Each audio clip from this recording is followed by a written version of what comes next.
Aloha, and welcome back to the Matrix of Peace show brought to you by ThinkTech Hawaii. I'm your host, Phyllis Blees, and CEO of Peace Through Commerce. Joining me today is our guest, Joan Blades. Joan is the co-founder of MoveOn.org, MomsRising, AllSides, and Living Room Conversations. Our show today is called It's Time to Depolarize Society, and we will be offering tools to do just that. Aloha, Joan. Hello there. It's so glad to be with you. Good. And we are here, as you just heard, to talk about reducing polarization in society. And I wonder if you could explain what that means. Well, everyone has a slightly different definition, but at the core of it is that we have become very separated. And often we're living in different narratives. And we have gotten so we're only spending time with people that think ways similar to ourselves. And news that is that confirms our beliefs so that we're increasingly not understanding the other. That, for me, is the way I think about polarization. You know, it's interesting. I didn't realize when we would be talking about this is that actually polarization wouldn't be a bad thing if there were like 5 or 10 or 20 sides, right? But what we're experiencing today is a stark duality where people are 180 apart. And what I've noticed that comes up in this new, unfortunately, new normal for the United States anyway, to me, is that we've lost touch with what is truth. And I wonder if you could speak a little bit to how one can rely on what others say. I'm not sure how you're going to address this. So if you haven't given all my questions thought, it's not an easy question. The difference between we all want to know what's true here so that all this becomes easy. But it feels so what's the difference between being polarized and and seeking truth and knowing that you found it? Truth is just such a big topic here. I mean, it's really hard because I have my experts and my friends with different politics have their experts, and those facts Hmm. are often contradictory. And when you have a complex issue, there are a lot of factors that go into it. So there's a lot of cherry picking of the facts one side wants and cherry picking of the facts the other side. And instead of working on the solutions, we end up pointing at each other and not working together to create solutions. I like to believe that science is really seeking the truth. And in science, if you can reproduce the same outcome repeatedly, that's a truth I believe in. But in economics, We're going to give people a lot of tools today through your work primarily on how to depolarize conversations. And I just want to keep just leave in the room or food for thought. Maybe one thing, because the way you're talking about it, maybe one way to get at the truth is operational effort. Like if you listen to one side and then the other, that through inquiry and curiosity, even with people that you don't like, there may be ways to both get at a sense of what is the truth, and maybe truth isn't exactly the only thing to be worried about and to hold on to. Maybe our deeper values, core values, peace, what we call it with matrix of peace model work. We talk about peace operate op, peace optimizing values, beliefs, and worldviews. And what we say is from Richard Barrett, one of our advisors, is that values unite while beliefs divide.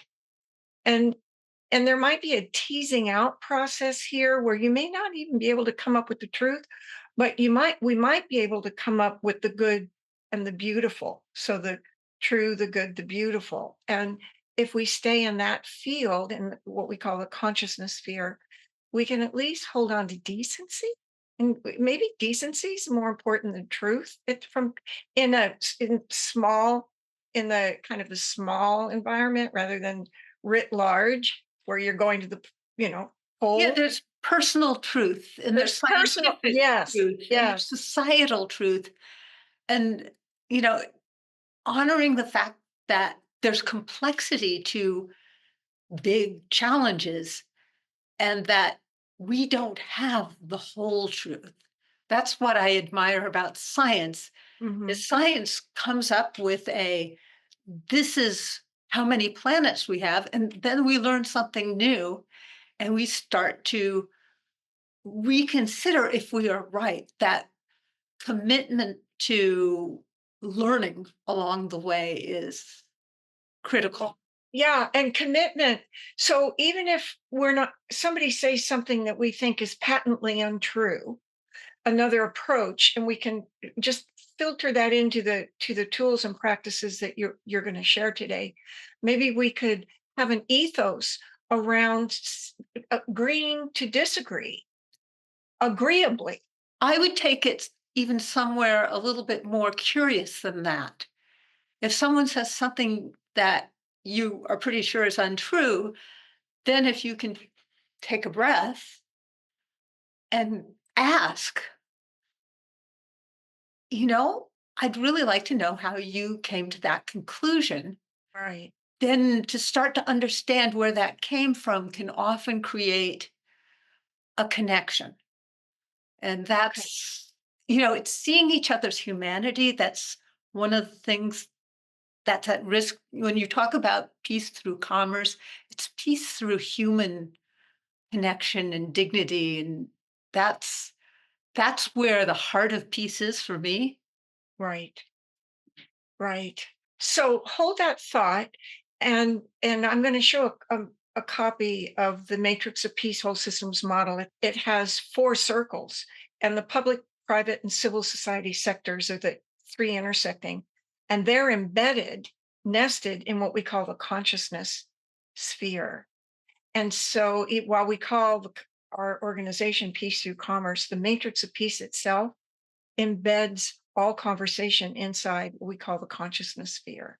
And that is relational, always relational. So just to, and that's what we're working on today. We're working in terms of the matrix of peace whole systems model. And you know what I will do?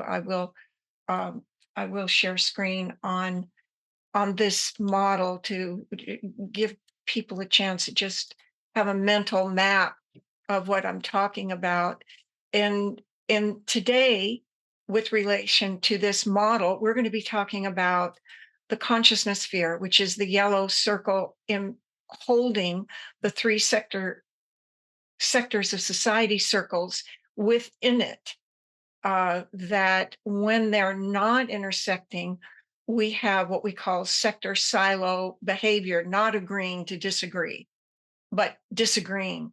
And then when the three sectors of society listen and work interdependently, you can move into what we call intersectionality and co create justice, prosperity, and sustainability. And when there are sufficient amounts of those three outcomes in an organization, a human organization, whether it be family, corporate, educational, societal, or by country, any human organization, when you have sufficient levels of justice, prosperity, and sustainability, you can co generate that superordinate intersection as it's modeled here of peace. And it can be self correcting and self organizing. Society can keep co creating the conditions of peace. And today we're going to give the audience tools for what kind of consciousness sphere methods, which is values, beliefs, and worldviews. How do we work with them? And you're going to give us tools. And I want you to talk a little bit about your your some of your solutions, what you call that whole area of problems, and I'll let you talk about it, and then I'll share what you're going to talk about. So I'm part of a bridging movement. Mm, Some people call it peace building. Some people have started calling it strengthening democracy here in the US. It's fundamentally about us having respectful relationships with each other mhm, and finding a pathway to work together on the things we care about and live in that kind of uh, world where everyone has that what your matrix center is mhm, respectful lives with dignity and what we need as human beings. And I started doing this, 20 years ago because I was concerned about climate. And I live in Berkeley, California. I'm going, I don't understand why isn't everybody concerned about climate? And at that time I had some really wonderful conversations. And when I say Berkeley, California, that means yes, I'm a progressive and I work on those things as a founder of Move On. That's a natural for me. And all of a sudden I started having these friends with very different backgrounds, and we liked each other and we built trust and we found places where we could work together. And in the area of climate, by 2008, it was harder to have a good conversation across differences. mhm, Moms Rising, which is, one of the things that I co-founded, that was just like, okay, mothers. People don't hate mothers.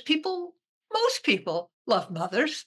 And, we don't want to have a deep bias. And so that was an effort to once again find that place where we could all agree and work.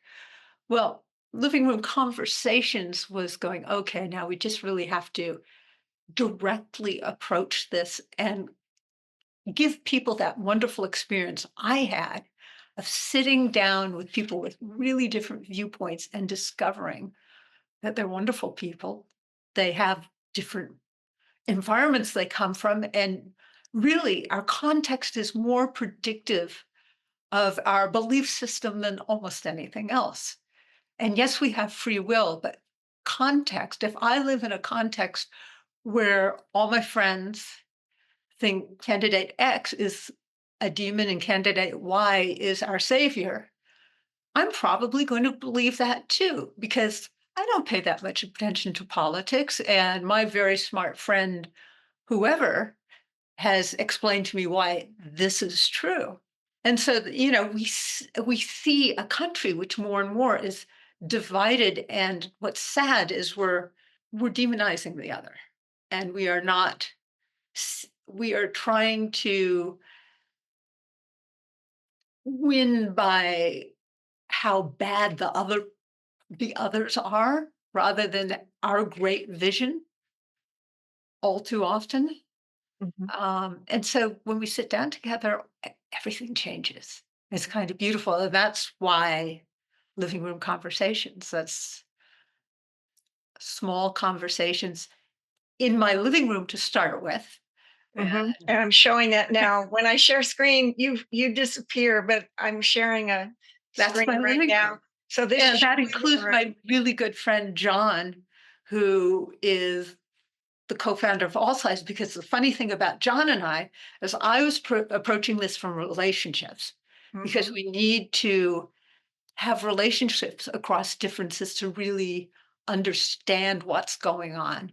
And he mhm, was approaching it from information. So AllSides is a news source that gives you news left, right, and center side by side. And you go, oh, that's why people are seeing things so differently. mhm. And we need to do, both the intellectual and the relational. So, Joan, when you talk about context is everything, I'm assuming so this living room is a context. Are the people in it only people you agree with? I said that's what's fun about it. It also makes some Okay. people anxious, which Yes. is understand. And that is a choice. And I shouldn't ever, that's an overstatement. Context is probably more predictive than anything else. But the context of a living room conversation is everyone's agreed to respect curiosity you know, bringing their best selves so that they Right. have a really good and I co-host with conservative friends, and they bring 2 conservative friends, and I have 2 progressive friends, and then we talk about something we've agreed we wanna talk about in this container that's really a listening practice. Right there, I do want to let the audience know, as I understand it, Living Room Conversations is a .org. And if people go to that website, you've given tools for people to download or just read online to facilitate uh, how to convene these living room conversations and maybe even starter questions and getting through. And is it like an hour intended? How many hours is it kind of, does it matter that you can take away from this show? You can find these formats online, living room conversations, and then is all sides a subset of that? Now please. Living room conversations, we have over 150 conversation guides, and it started Wow. around politics and polarization. Okay. And it grew so much beyond that. We have all these beautiful conversations also about values and about whatever the current events are. During COVID, we had all sorts of conversations that were helpful for people taking care of each other during COVID, conversations about alone, solitude, or isolation. And have found through research, in fact, that a video conversation and it's 4 to 6 people, these are intimate, Hmm. but a video conversation has impact very much like an in-person conversation, and it's Oh, wonderful and exciting. Our persuasion conversation, it's not about having differences so much as we're all different as human beings. Technology so and relationships, age differences make the biggest, uh, ah, differences in that conversation set. So I'm going to share screen again, and I know we have another view of one of these, a larger view of the conversations, but let me share this screen.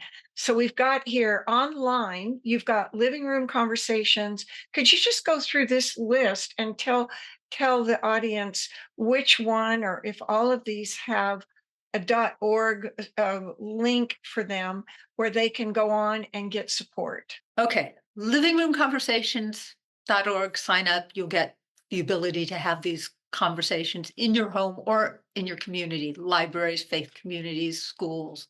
Uh-huh, They're really kind of wonderful. uh-huh, AllSides is a .com, but you can sign up and you can be getting news on a daily basis. You'll just get some advertising with it. It's uh-huh. not surprising that John has a .com. It is a B Corp. Uh, the Better Together Film Festival and Mhm. National Week of Conversation, they just happened. And that's something that the bridging movement does together once a year. And we're trying to become visible to the larger world.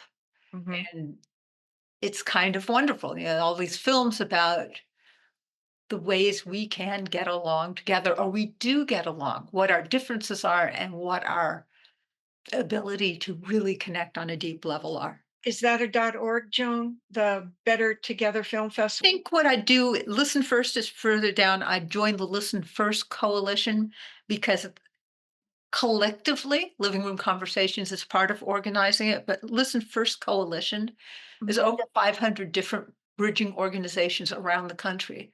There's local Nice. and there's national bridging organizations. Living Room Conversations is used locally and nationally. It's Mhm. it's massively reproducible because these conversation guides can be downloaded and used in your community. You know what's not here is trust in elections. You have a tab for that, don't you, in living room conversations? And that's going to be important. I mean, you put a lot of time in creating materials that help curate the best experience for people when you're working from a grassroots level, right? And that's called trust in elections, and it's not listed here.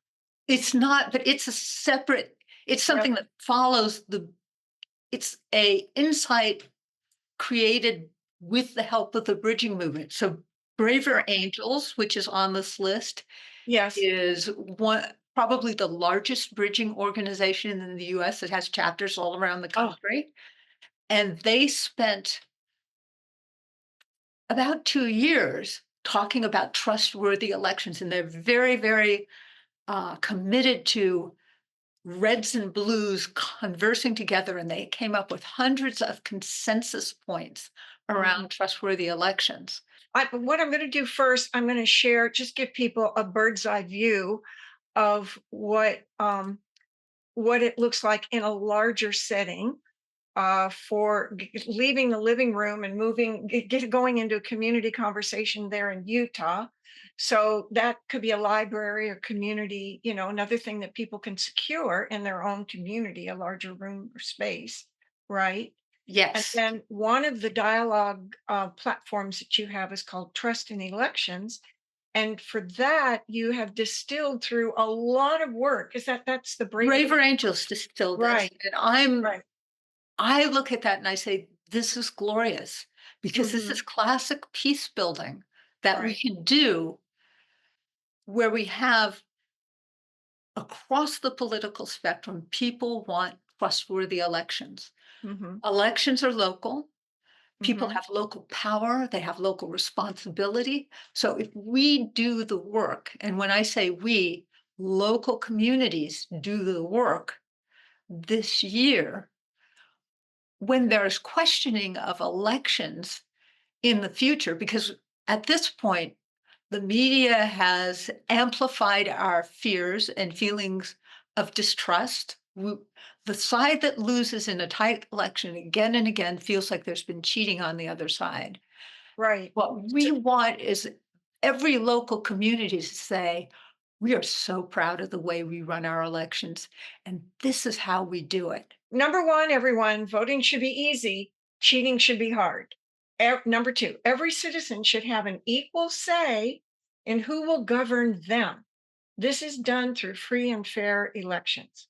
Number three, the American government will fail if candidates refuse to accept any outcome other than victory. Those are the three principles for trustworthy elections. I want to show everyone that ChatGPT can be your friend. And in this case, there's I think this is a .com called Depolarizing GPT, co-created by Steve McIntosh, one of my mentors and a member of developmental politics, and data science, David Rosado, which you can see their names on the screen. So if you type in a question like, how can we overcome polarization? Then this GPT platform, chat box, will give you a left wing answer, a right wing answer, and a depolarizing answer. And that's meaty. That's really meaty. You could even recognize in yourself if one of those was your favorite default answer, that you're not in the place of curiosity and depolarization. You're in a very polarized world, and it can be very sobering to see you being profiled by this. And I wanted to show everyone how useful this kind of this kind of tool can be. And Chat GPT does the same thing. Uh, no problem. You can put in these questions. I'm going to have to leave it right there. And we are rich with content, and also rich with opportunity here for people to slow it down, save where you are in this talk, and pick up the tools that we've been sharing. For today, you have been watching the Matrix of Peace show, brought to you by the ThinkTech Hawaii streaming network series. I am your host, Phyllis Blees, and I'm going to show you my card so that you can track me down. And I am the CEO of Peace Through Commerce. With me has been our wonderful guest, Joan Blades. Joan is the co founder of MoveOn.org, MomsRising, AllSides, and Living Room Conversations. We talked today about tools to bridge and depolarize society. So, mahalo, Joan, for joining us. Thank you so much for having me. I hope everybody decides to get involved in bridging or peace building, whatever they want to call it, in their local community and beyond. Awesome. And mahalo to you, our viewers, for tuning in. Aloha.